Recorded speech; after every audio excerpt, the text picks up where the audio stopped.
Bismillahirrahmanirrahim. Assalamualaikum warahmatullahi wabarakatuh. Innal hamdalillah nahmaduhu wa nasta'inuhu wa nastaghfiruh wa na'udzu billahi min shururi anfusina wa min sayyiati a'malina.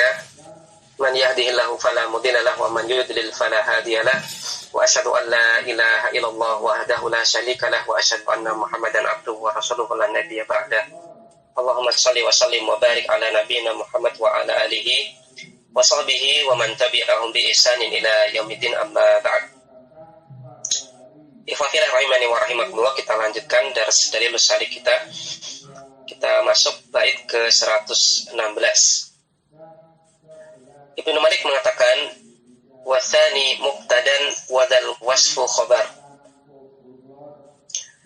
Kata yang kedua adalah berkedudukan sebagai mubtada, yaitu kita dudukan sebagai mubtada muakhar, wadal wasfu khobar, dan isim sifatnya yaitu kata yang pertama kita dudukkan sebagai khobar, yaitu khobar muqaddam. In fi siwal ifradi tibqan istaqar, apabila pada selain bentuk mufradnya ia menetapi kecocokan, yaitu sama-sama musanna ataupun sama-sama jamak. Maka bait ke-116 ini adalah berbicara tentang kalimat, yaitu jumlah ismiyah, di mana kata yang pertama itu merupakan wasaf. Kemudian ya wasaf di sini maksudnya adalah isim sifat, boleh jadi sighah isim fa'il ataupun isim maf'ul ataupun derivatnya. Kemudian kata yang kedua itu adalah furu' dari wasaf tersebut. Maka bagaimanakah kita i'rab jumlah yang seperti ini? Maka apabila antara kata yang pertama dengan kata yang kedua ini cocok dari sisi mufrad, mutsanna ataupun jamaknya, ya, maka kata yang pertama ya, itu adalah khobar muqaddam, maka kemudian kata yang kedua itu adalah mubtada muakhar. Bagaimana yang dicarah oleh pensarah di sini? Nah, kalau dicetakan saya, lil wasfi ma'a furu'ihi thalathu halatin. Untuk sebuah kalimat yang diawali oleh wasaf, sighah isim fa'il ataupun sighah isim maf'ul ataupun derivatnya, ma'a furu'ihi, bersama dengan kata yang menjadi cabang dari wasaf tersebut, yaitu maksudnya adalah kata setelah wasaf. Thalathu halatin, itu ada 3 keadaan. Ya, untuk kalimat yang diawali oleh wasaf, kemudian setelahnya ada kata yang merupakan cabang dari wasaf tersebut, itu ada 3 keadaan. Al-ula, keadaan yang pertama, an yatatabaqa fil infradi. Keduanya selaras atau sama-sama mufrad. Selaras dari sisi mufradnya, artinya wasafnya yang mufrad, kemudian isim marfu setelahnya juga mufrad. Keduanya selaras dari sisi mufradnya, sama-sama mufrad. Contoh dalam kalimat ahadirun ad-dhaifu. Ahadirun ad-dhaifu. Apakah tamu itu hadir? Maka di sini kalimatnya didahului oleh istifham, yaitu hamzah istifham. Kemudian setelahnya itu ada wasaf, yaitu kata hadirun yang merupakan sighah isim fa'il. Kemudian setelahnya itu adalah ada isim marfu, yaitu ada kata ad-dhaifu. Contoh yang kedua adalah ma mahzumun al-haqqu. Ma tidaklah kebenaran itu mahzum, bisa dikalahkan atau bisa dihancurkan. Maka kalimatnya didahului oleh huruf nafima, kemudian selanjutnya ada sighah isim maf'ul, yaitu kata mahzum, kemudian setelahnya ada isim marfu, yaitu al-haqqu. Dan kita lihat di sini antara wasafnya, baik sighah isim fa'il ataupun isim maf'ulnya, dengan kata setelahnya sama-sama marfu, dan keduanya sama-sama berbentuk mufrad. Fayajuzu al-wajhani. Maka untuk kondisi yang pertama ini boleh kita terapkan al-wajhani, 2 bentuk i'rab. Yang pertama adalah an yakuna al-wasfu mubtada'an. Model i'rab yang pertama adalah wasafnya kita posisikan sebagai mubtada. Wa ma ba'dahu, ini bukan ba'duhu tapi ba'dahu. Wa ma ba'dahu, adapun kata yang terletak setelahnya fa'ilan, kita kita dudukkan sebagai fa'il, au naiba fa'ilin, atau boleh juga, atau kita dudukkan sebagai naibul fa'il, sadda masaddal khobari, yang dia menggantikan posisi khobar. Maka pilihan i'rab yang pertama adalah sebagaimana i'rab yang kita jelaskan di pertemuan kemarin. Maka wasafnya ini adalah mubtada, adapun kata setelahnya maka dia marfu, boleh jadi dia fa'il, boleh jadi naibul fa'il, tergantung wasafnya. Apabila wasafnya merupakan sighah isim fa'il, maka isim marfu setelahnya kita dudukkan sebagai fa'il, sadda masaddal khobar. Adapun kalau wasafnya berupa sighah isim maf'ul, maka isim marfu setelahnya kita dudukkan sebagai naibul fa'il, sadda masaddal khobar, sebagaimana yang ditambahkan keterangan oleh pensyarah di footnote nomor 1 di bawah. Di footnote nomor 1, pensyarah menambahkan keterangan, yu'rabu fa'ilan idza kana al-wasfu isma fa'ilin. Isim marfu yang terletak setelah wasaf itu kita i'rab, kita dudukkan sebagai fa'il apabila wasafnya merupakan sighah isim fa'il. Wa naiba fa'ilin, dan isim marfu'nya kita dudukkan sebagai naibul fa'il idza kana al-wasfu isma maf'ulin, apabila wasafnya tersebut berupa isim maf'ul, sighah isim maf'ul, kama fil amthilati, sebagaimana dalam contoh-contoh.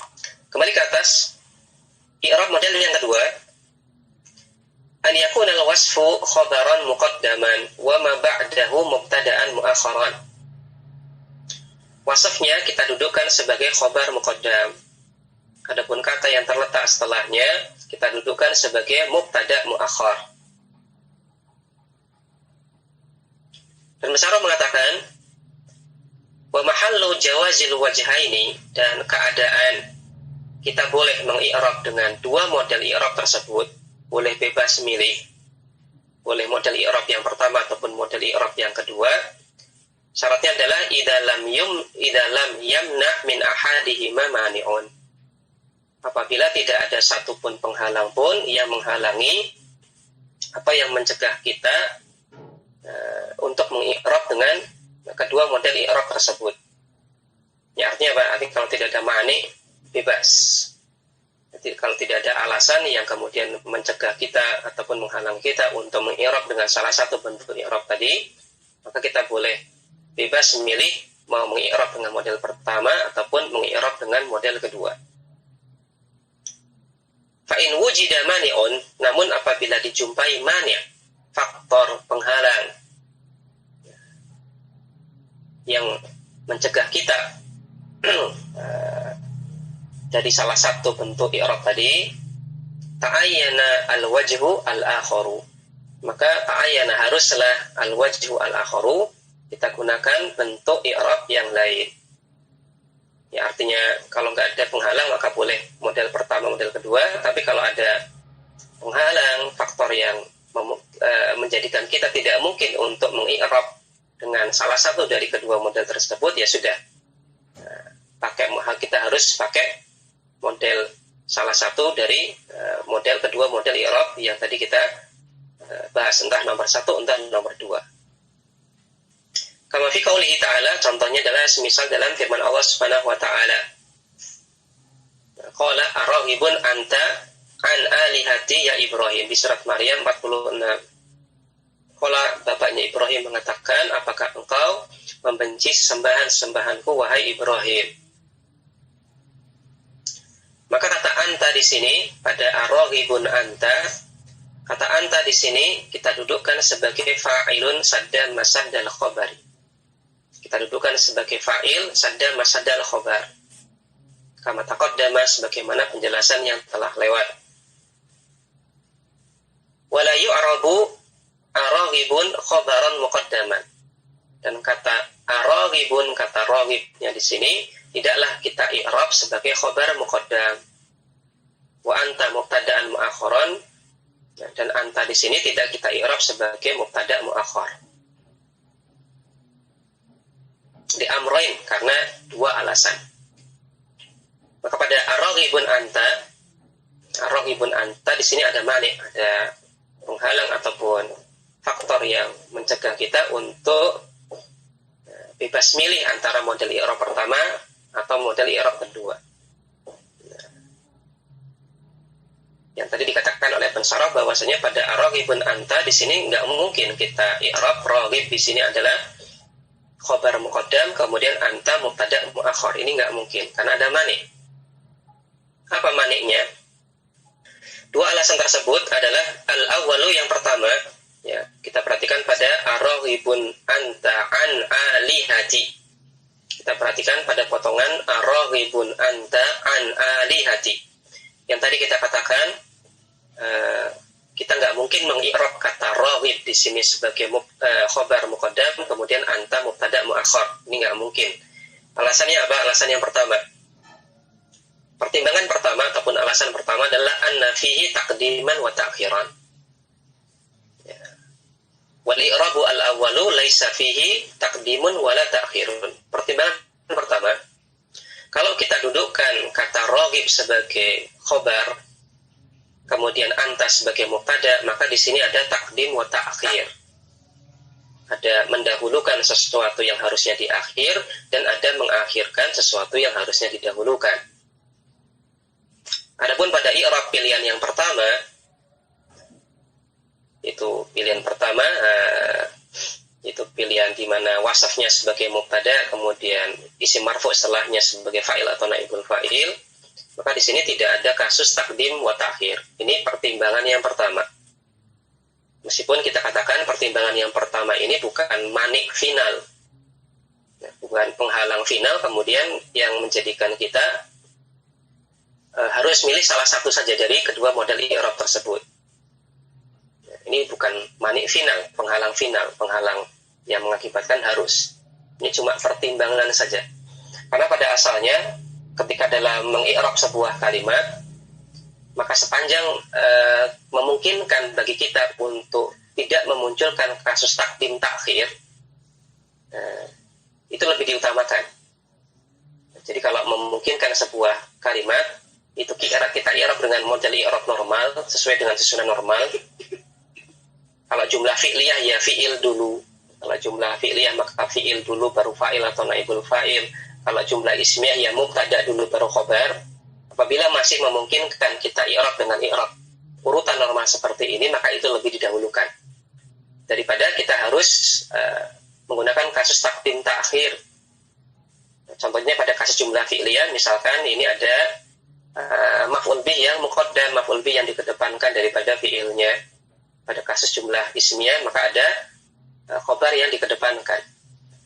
Sepanjang masih memungkinkan kita pakai i'rab dengan urutan normal, maka itu lebih didahulukan daripada i'rab pilihan yang harus ada takdim takhir.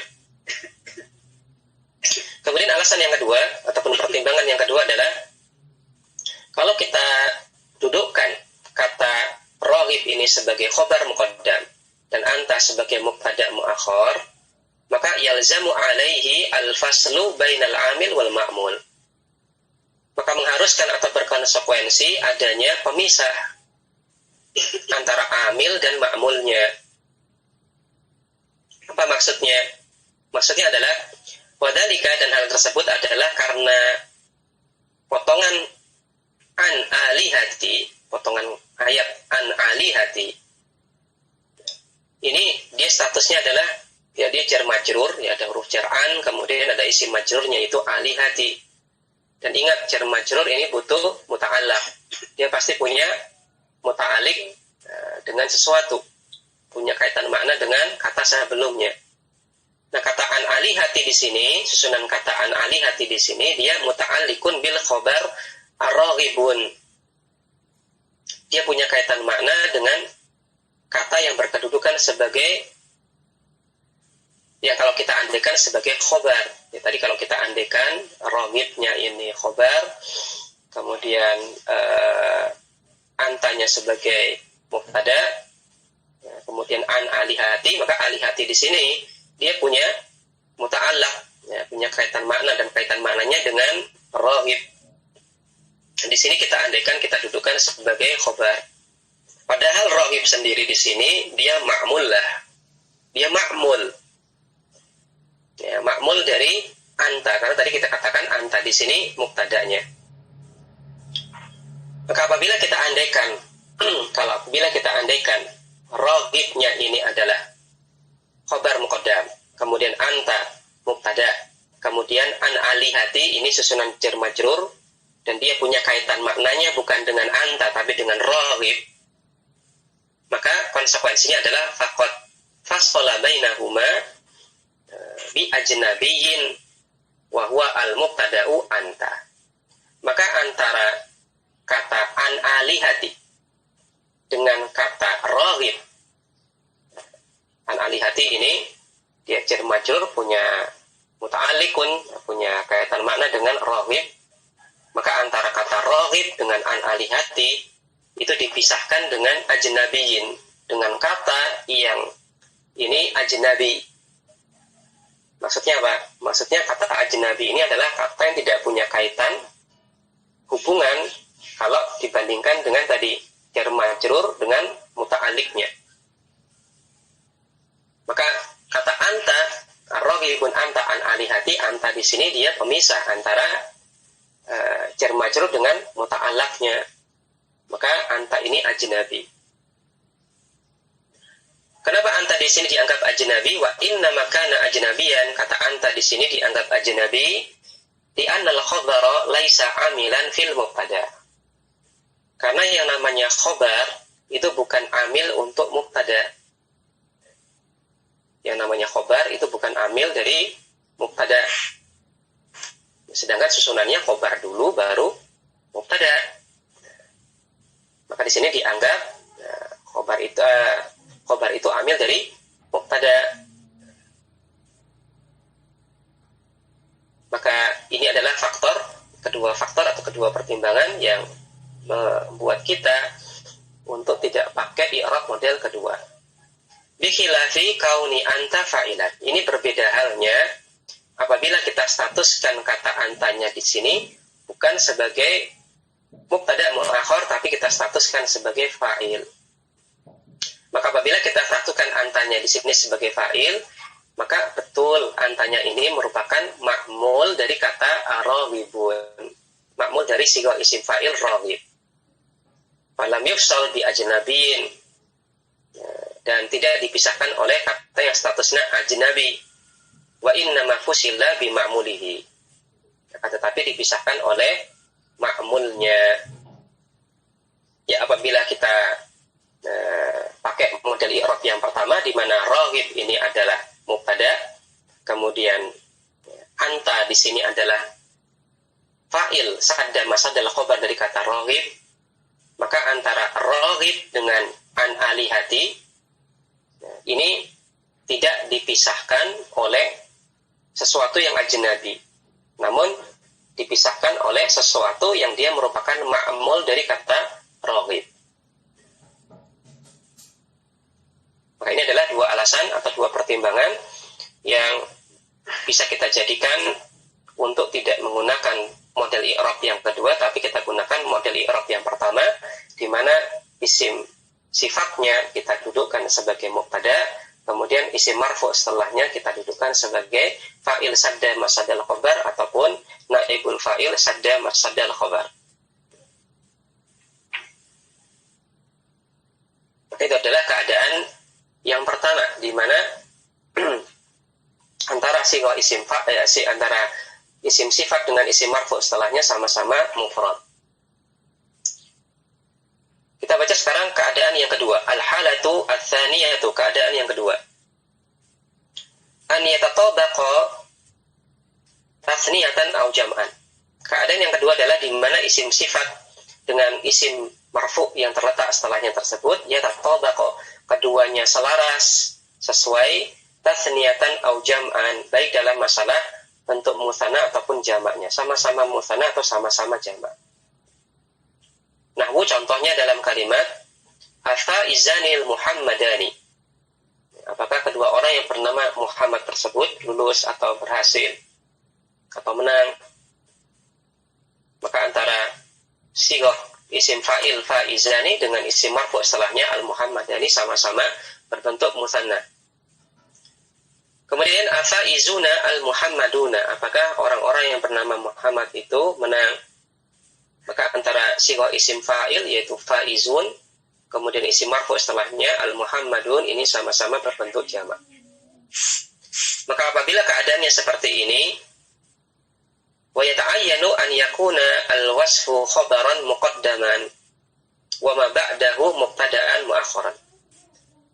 Maka haruslah dalam keadaan ini wasafnya kita dudukkan sebagai khobar muqaddam. Adapun isim marfu yang terletak setelahnya kita dudukkan sebagai mubtada' mu'akhkhar.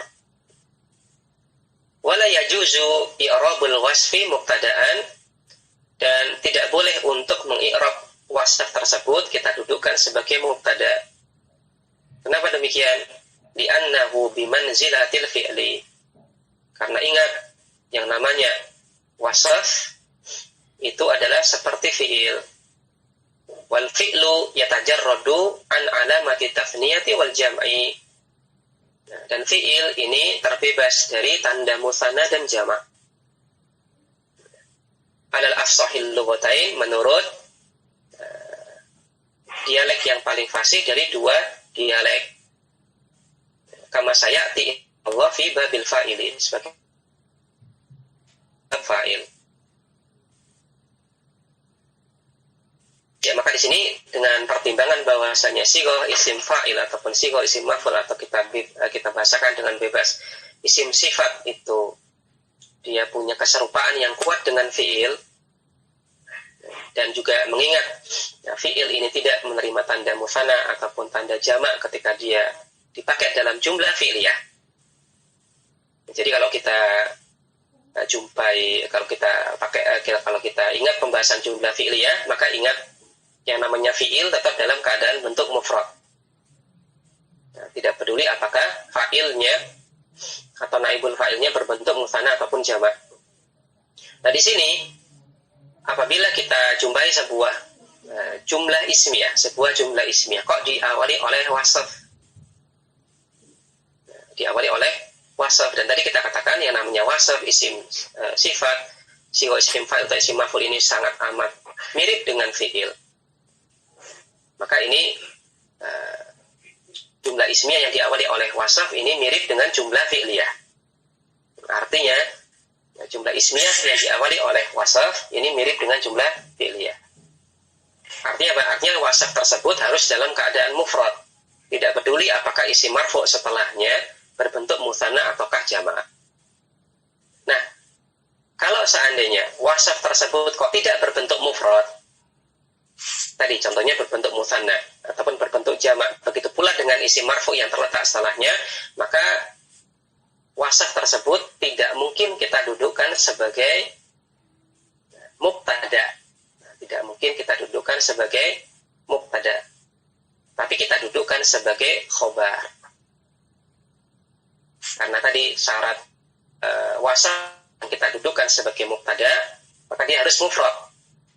Tidak boleh berbentuk musanna, tidak boleh berbentuk. Di sini wasafnya berbentuk musanna ataupun jamak, maka berarti wasafnya ini nggak mungkin kita i'rab sebagai mubtada, mengingat wasaf itu sangat amat mirip dengan fi'il, dan fi'il dalam jumlah fi'liyah ini harus dalam keadaan mufrad, tidak boleh melekat padanya tanda musanna ataukah jamak. Wa minhu qauluhu sallallahu alaihi wasallam, contohnya adalah diantaranya adalah sabda Nabi sallallahu alaihi wasallam ketika Nabi sallallahu alaihi wasallam awal-awal mendapatkan wahyu, kemudian beliau sallallahu alaihi wasallam merasa khawatir tentang dirinya, kemudian mengadu kepada istri beliau Khadijah radhiyallahu anha. Kemudian Khadijah mengantarkan Nabi sallallahu alaihi wasallam kepada salah satu ahlul kitab yang merupakan sepupu dari Khadijah, yaitu Waraqah bin Naufal.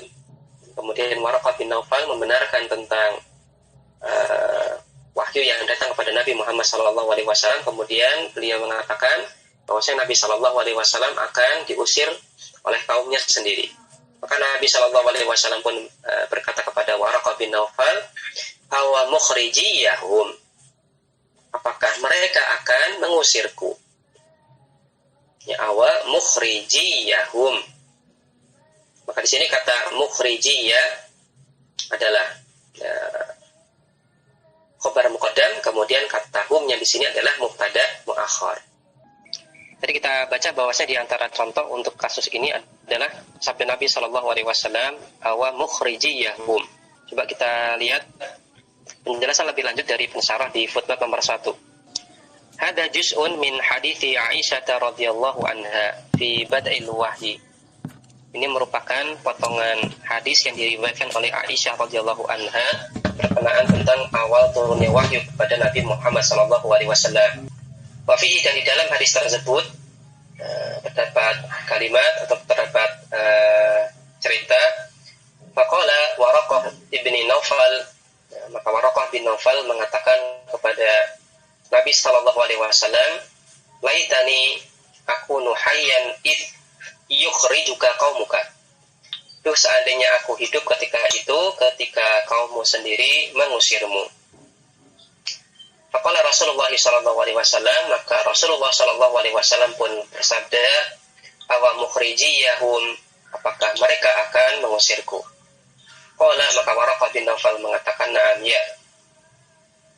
Al-hadis sampai seterusnya hadis muttafaqun alaih, diriwayatkan oleh Imam Bukhari dan Muslim.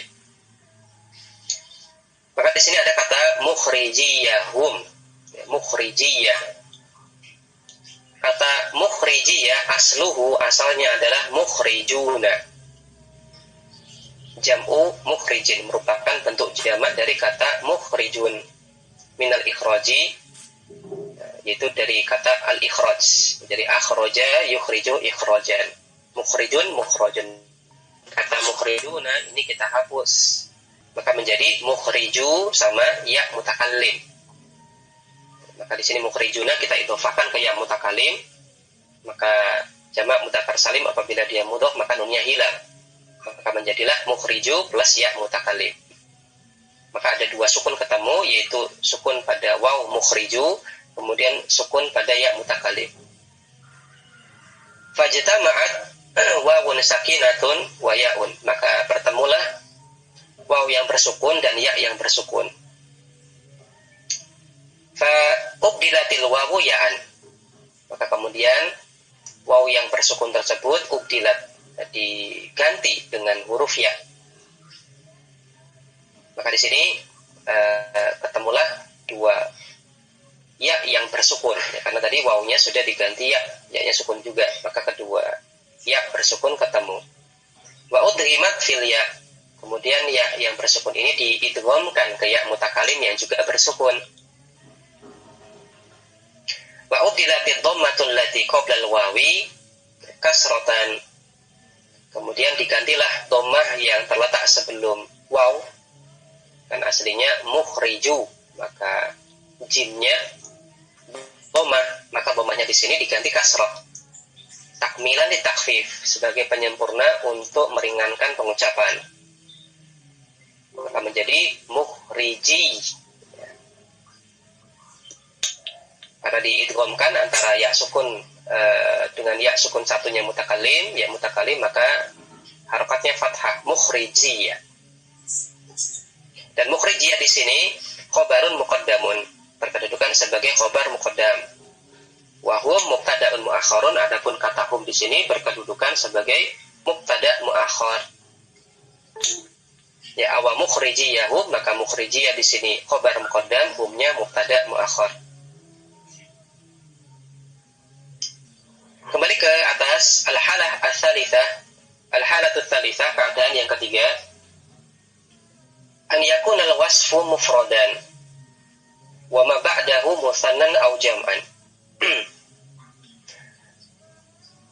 Wasafnya berbentuk mufrad, sedangkan kata yang terletak setelahnya berbentuk musanna atau jamak. Contohnya adalah ajalisun al-qadiyani, apakah dua hakim tersebut duduk? Ajalisun al-qudatu, apakah para hakim itu duduk?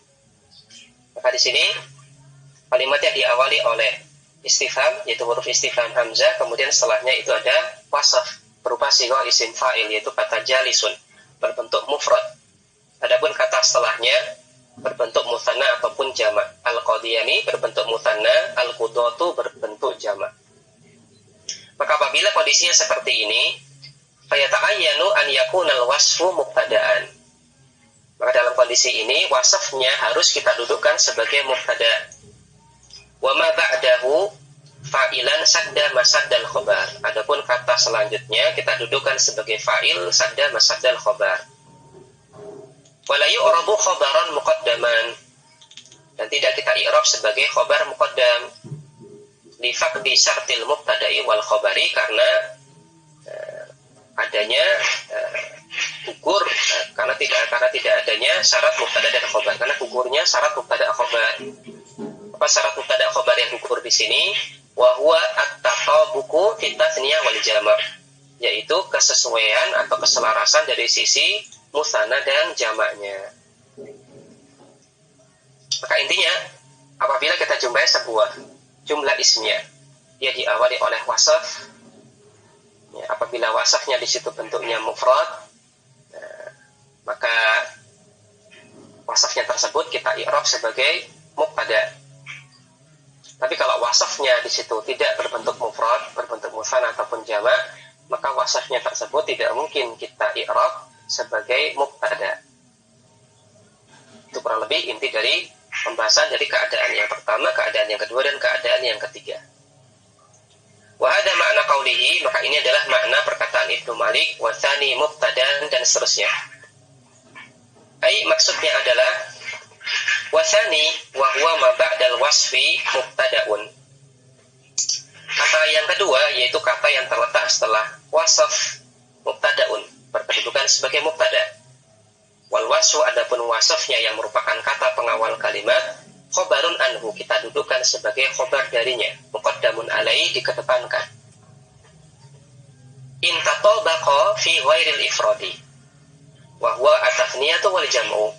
Apabila keduanya yaitu antara wasaf dengan isim marfu setelahnya, tatabaqa, selaras, fi ghairil ifrad, bukan hanya dalam sisi mufradnya tapi juga selaras dari sisi tathniyah dan jamak. Wa mafhumuhu, dan konsekuensinya adalah annahuma in tatabaqa fil ifrad, apabila keduanya antara wasaf dengan isim marfu'nya itu selaras dari sisi ifrad, atau dengan kata lain wasafnya bentuknya mufrad, aw lam yatatabaqa, atau tidak selaras, yaitu tidak selaras dari sisi musanna ataupun jamak antara wasaf dengan isim marfu' setelahnya, lam yata'ayyan hadzal i'rabu, maka tidaklah kita gunakan i'rab model seperti ini. Karena yang dibahas oleh Ibnu Malik di sini adalah i'rab di mana khobarnya muqaddam, mubtadanya muakhar. Khobarnya muqaddam, mubtadanya muakhar. Itu ketika antara khobar muqaddam dengan mubtadanya itu sama-sama musanna atau sama-sama jamak. Tapi kalau wasafnya ataupun kata yang pertama itu tidak musanna dan tidak jamak tapi dia mufrad, wasaf tersebut kita dudukkan sebagai mubtada, bukan khobar muqaddam. Maqaluhu, dan Ibnu Malik, perkataan Ibnu Malik mubtadan, dia tidak mengatakan mubtadaan tapi dia katakan mubtadan bi ibdalil hamzati alifan. Ini adalah beliau ganti hamzah pada mubtada, hamzahnya diganti dengan alif. Tsumma, kemudian hadafah, kemudian dihapus alifnya iltiqa'is sakinain, karena ketemu dua sukun. Maka itu adalah pembahasan dari bait ke-116, yaitu intinya adalah apabila wasafnya itu berbentuk musanna ataupun jamak, maka wasafnya itu adalah khobar muqaddam, kemudian isim marfu setelahnya adalah mubtada muakhar. Kemudian di bait 117 alasan ataupun amil yang menjadikan mubtada itu marfu dan amil yang menjadikan khobar itu marfu, itu amilnya siapa? Ibnu Malik mengatakan wa rafa'u mubtada'an bil ibtida. Wa rafa'u, dan mereka yaitu para ulama nahwu merafa' mubtada bil ibtida karena dia terletak di awal kalimat. Kadzaka raf'u khabarin, begitu pula status rafa'nya khabar bil mubtada, dia marfu karena adanya mubtada. Maka intinya rafa'nya mubtada itu karena ibtida, rafa'nya khobar adalah karena mubtada. Pensyarah mengatakan al-mubtada'u marfu'un, yang namanya mubtada itu marfu', warrafi'u lahu amilun ma'nawiyun, dan sesuatu hal yang merofakkannya adalah amil ma'nawi, wahwa al-ibtida'u, yaitu al-ibtida'. Yang bahasa bebasnya al-ibtida' itu adalah status sebuah kata terletak di awal kalimat. Wal ibtida'u huwa atajarrudu lil isnadi, dan ibtida' maknanya adalah atajarrud lil isnad. Apa atajarrud lil isnad? Maknanya adalah kaunul ismi mujarradan anil awamilil lafziyati ghairi zaidati wa shibhiha. Maksudnya adalah keadaan sebuah isim dia terbebas dari amil lafzi yang bukan zaidah atau shibh zaidah. Dia terbebas dari amil lafzi selain zaidah ataupun amil lafzi yang shibh zaidah. Terbebas dari itu semua. Fa'in kulta, apabila engkau katakan al-kadhibu madmumun, bohong itu adalah suatu hal yang tercela, maka kata al-kadhibu marfu'un, kata al-kadhib di sini dia marfu'. Walladhi rafa'ahu amilun ma'nawiyun, dan yang merafa'kannya itu adalah amil ma'nawi. Wa huwa, yaitu wujuduhu fi awalil kalami, karena letaknya dia di awal kalimat. Lam yasbikhu lafdzun akharu, dan tidak didahului oleh lafaz yang lain. Wa yutlaqu ala hadzal amili al-ma'nawi al-ibtida'u, dan digunakanlah istilah untuk amil maknawi ini, digunakanlah istilah al-ibtida'. Maka intinya al-ibtida' ini adalah amil untuk mubtada, amilnya adalah amil maknawi. Apa yang dimaksud dengan al-ibtida'? Kurang lebih artinya adalah status atau keadaan sebuah kata yang mengawali kalimat. Wa idza qulta, dan apabila engkau katakan hal min rajulin maujudun, hal min rajulin maujudun, apakah ada laki-lakinya, maka halnya di sini adalah huruf istifham, kemudian minnya di sini adalah huruf jar, kemudian rajul di sini adalah isim majrur dari min, kemudian maujudun di sini marfu'. Nah, pertanyaannya adalah kata rajul di sini kedudukannya sebagai apa? Maka jawabannya adalah farajulin. Kata rajulin di sini mubtada'un, dia mubtada. Marfu'un, dia marfu'. Bi dhammatin muqaddaratin, tandanya dengan dhammah muqaddarah. Mana amin duhuriha istighalul mahalli bi harakati harfil jarri az-zaidi. Dan faktor yang menghalangi dari nampaknya dhammah tersebut adalah istighalul mahal, ya rebutan harokat, ya, dengan harokat huruf jar zaidah.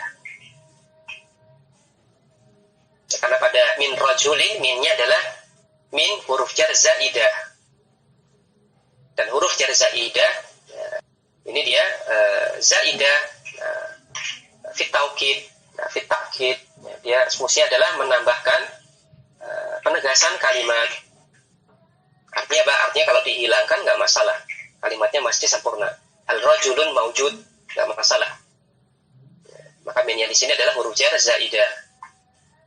Karena dia statusnya huruf jar zaidah, maka kata rajul di sini tetap kita dudukan sebagai mubtada marfu, namun marfu'nya dengan dhammah muqaddarah.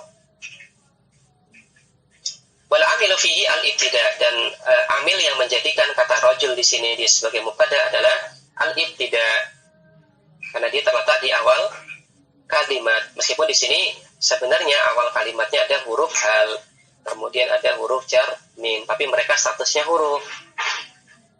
Dan dalam pengkategorian jumlah, huruf ini tidak teranggap, karena jumlah hanya ada jumlah fi'liyah dan juga jumlah ismiyah. Maka huruf meskipun mengawali kalimat ini tidak teranggap. Maka di sini yang teranggap adalah kata rajulnya.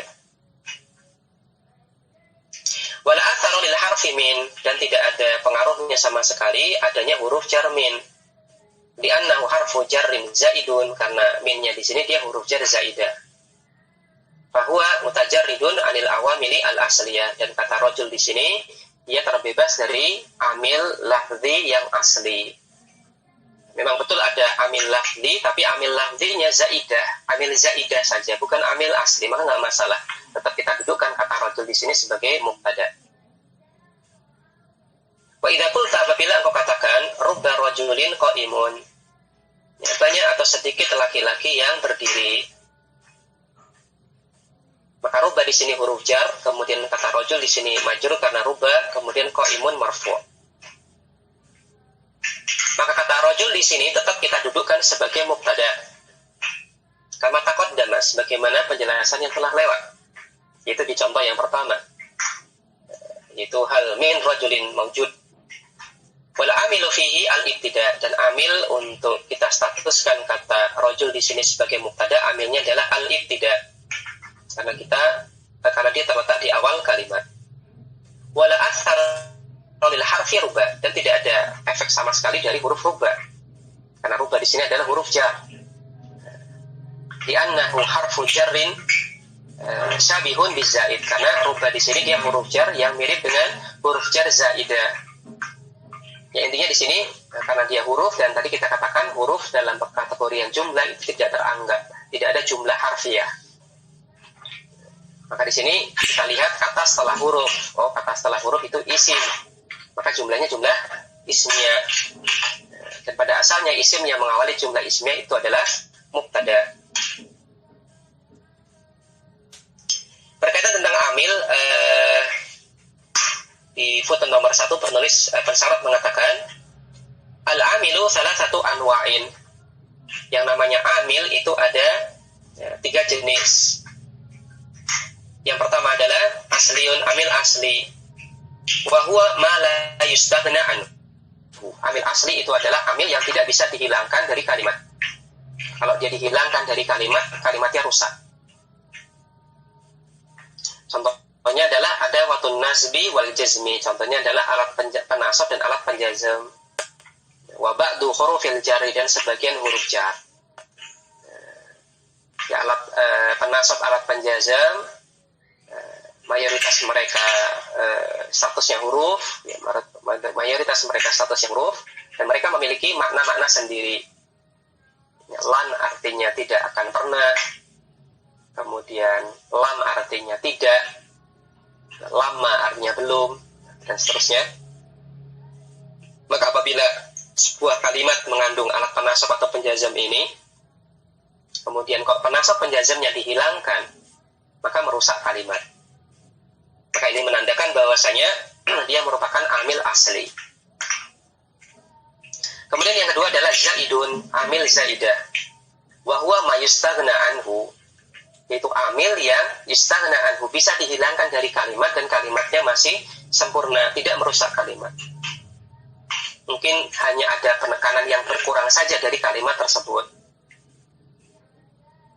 Wa inna ma yu'ta bihi litaukidi. Amil zaid ini ditambahkan dalam kalimat itu tujuannya adalah taukid, menambah penegasan kalimat. Mithlu semisal al-ba'u wa min fi ba'di tarakibi min hurufil jarri. Huruf jar ba dan min di sebagian kalimat. Huruf jar ba dan minnya di sini adalah termasuk huruf jar. Wal harfu az-zaidu la yahtaju ma'a majrurihi ila muta'allaqin. Nah, ini yang perlu diperhatikan, perlu digarisbawahi.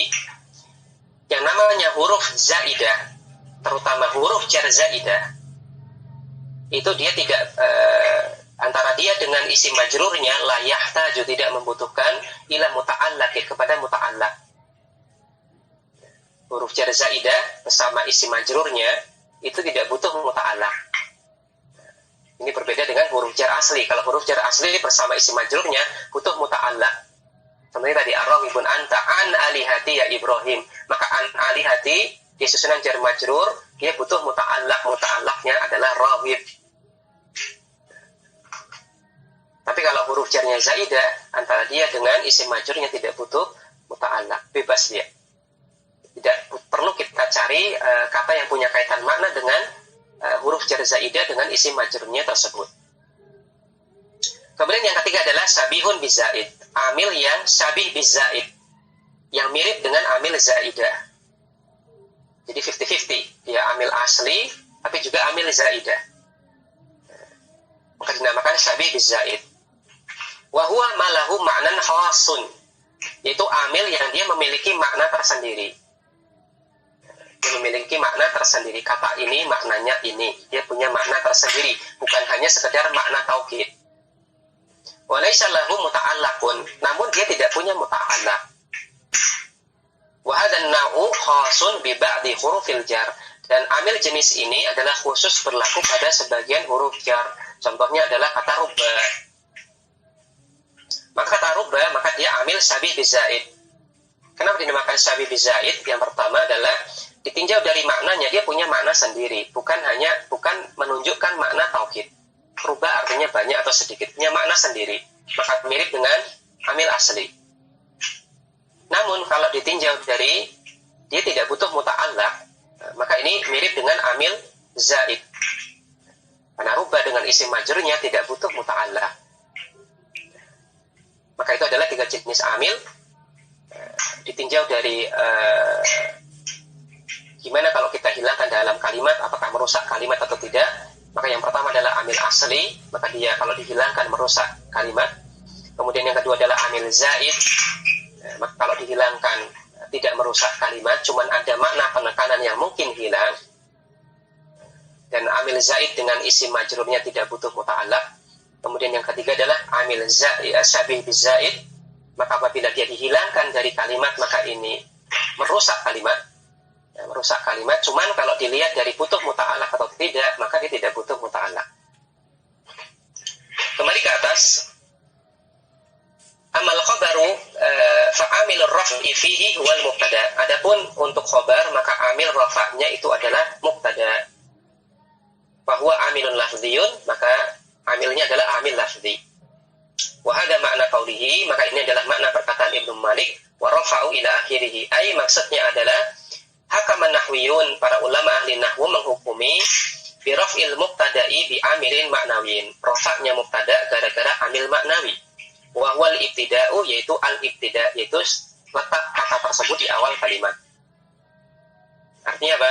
Kata tersebut tidak didahului oleh amil asli. Kalau ada amil zaid ataupun amil sibah zaid nggak masalah, asalkan nggak didahului oleh amil asli. Wa bi raf'il khabari bi amil lafdhi, dan rafa'nya khabar gara-gara amil lafdhi, wa huwal mubtada, yaitu mubtada.